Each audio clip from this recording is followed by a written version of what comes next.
Well, hello then. Good afternoon. Thank you for staying with News Desk, and on to some business stories this afternoon. My name is Kelvin Nyakundi. Now, Kenya's Vision 2030 emphasizes the pivotal role that savings and credit cooperative play in driving economic growth, fostering financial inclusion, and uplifting communities. SACCOs are now providing affordable loans to low and middle income groups, supporting needs ranging from school fees and housing and small businesses. Now, with this, SACCOs are also playing a significant role in the region's economic development and community empowerment. This is another milestone, and we are happy for this milestone of being a super brand, the first SACCO in East Africa to be branded the super brand. This happened because of the product that resonates well with our members, and we continue providing demand-driven products to our members. K-Unity is the first cooperative from East Africa in the history of Super Brands East Africa to join this program. There is a London cooperative which is there in the Super Brands UK program. We are very pleased here, and we look forward to featuring a write-up for K-Unity.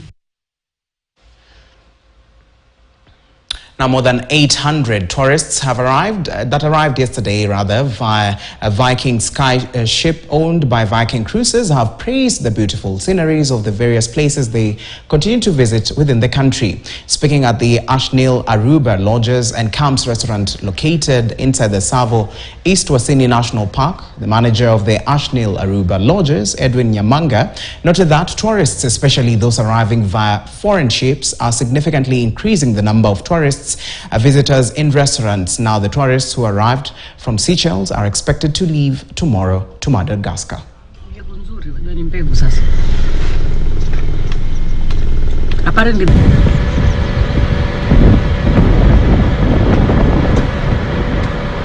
Yeah, we enjoyed our safari today. We saw elephants, zebras, and a couple of animals and birds, so that was very nice. And would I come to Kenya again?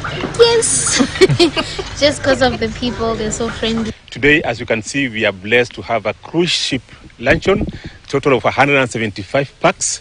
This is not something we are doing for the first time. We've actually done this in the past, and due to us handling such a function very successfully, it's actually why we're having this repeat business. Yeah, it's something even actually a few weeks ago, we actually had a smaller group, not as big as this. So it's actually something actually that we are used to. Yeah, we are very much environment conscious. Actually, as you can look actually within the lodge, we've planted a lot of trees, yeah, just to make sure that actually we preserve the environment. Actually, also outside within the premises, we've actually dug water holes that actually we have wildlife to actually come and drink from. Now, government entities in the maritime sector have increased efforts to ensure seafarers are issued seafarers' identification documents to open up employment opportunities within the sector. Speaking during a joint press conference between Bandari Maritime Academy and Kenya National Pipeline Limited, Kenya Maritime Authority Acting Director General Isaiah Nakoru assured stakeholders that the SID system is in the final stages as it awaits approval by the International Maritime Organization to ensure that it follows international standards enabling seafarers to access the global labor market. On SID, a lot of work is going on. A lot is in progress. And we are doing under multi-agency approach, all of government approach. So progress is on, and very soon, those who are supposed to get those documents will get the documents. All students who have graduated from Bandari, my CEO here and his team have been working on this list so that hopefully by the end of June, there should be no student who has graduated from Bandari with a diploma who does not have an opportunity to be at sea. We currently have one MOU which was signed by the State Department of Shipping and Maritime. It requires 1,000 seafarers, officers, to be trained. It's very important to reflect on these numbers because these are just not numbers that you can bring off your head. To train a seafarer, you need at least 12 months in class. and then a number of months to prepare them before they go to sea. Then they come back for their oral examinations, and then they get their licenses. Now, fishing is a skill that has been handed down through generations among the fishing communities of Lake Victoria.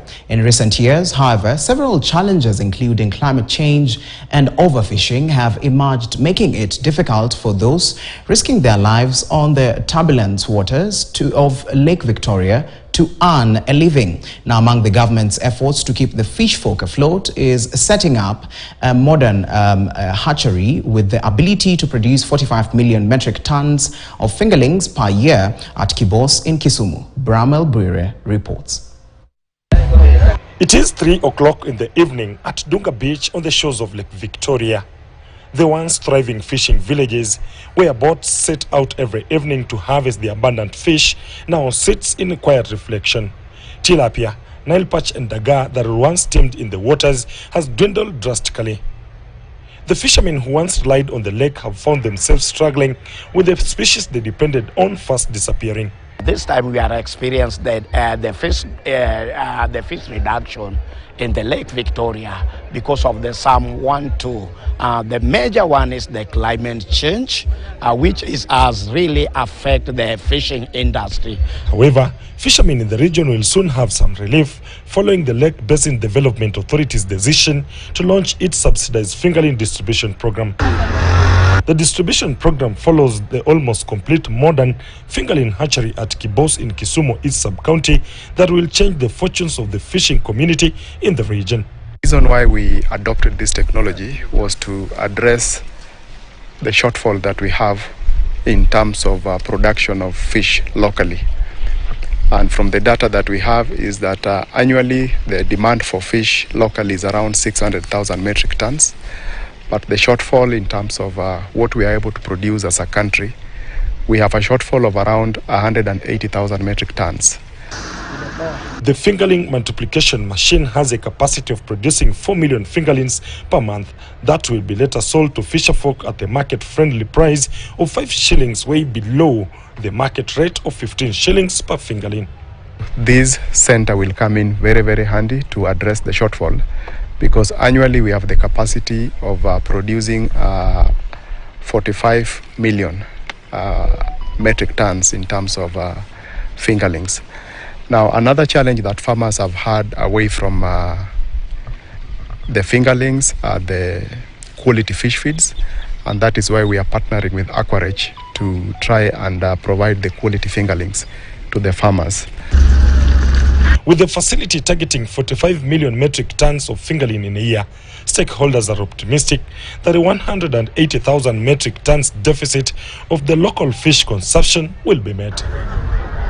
Bramwell Bire, KTN, Kisumu. Now, the Kenya National Bureau of Statistics has launched the country's first compendium on environmental statistics report, consolidating crucial data to guide policy decisions on climate action, conservation and sustainability. Sophia Ali reports. Kenya faces significant environmental challenges, including pollution, deforestation, and climate change-induced disasters like flooding. According to the chairman, Kenya National Bureau of Statistics, Daniel Amanja, the compendium is bringing together vital information from various sources, offering a structured approach to environmental data collection and analysis. We want to improve not only the accuracy of our data, but also the speed of production of the data, because we want to leverage the technology we have. MacDonald Obotho, director at KNBS, stated that the report highlights key environmental trends across the country, like Western Kenya that experiences above average rainfall, making it ideal for agriculture. And we need to simply ensure that whatever climatic condition that we have, what is it that we can do which is more productive, that is favored by those the climatic condition and the amount of rainfall that is being received. So we are not taking note that the food basket should be like, when it comes to maize, there's so much rain on the western side of the country, which then means that the political leadership in that area should focus more on agriculture. This insights provides a strong foundation for data-driven decisions making, particularly in climate adaptation and urban planning and agriculture. Key in terms of making sure that member states domesticate. So making sure that they domesticate their policies, and we hope that this compendium will actually facilitate for the Kenya to come up with policies, regulations that will enhance and the implementation of the issues that have come out from the compendium. But data alone is not enough. Chairman Amanja calls on every Kenyan to take a personal responsibility for protecting the environment. The change in climate, what we are seeing now happening, and the wastage we are seeing all over, the pollution in there, I think is to create the awareness among our citizens that the small bits we are doing on a daily basis, dropping litter everywhere, is the responsibility of individual citizens. With this compendium, Kenya is taking bold steps towards a future strengthening research to expand county-level data collections and align policies with climate realities. Sophia Ali for KTN. All right, with that, we've come to the end of the business news this afternoon. My name is Kelvin Nyakundi. Robinson Okenya will be coming up next with the latest in the world of sports.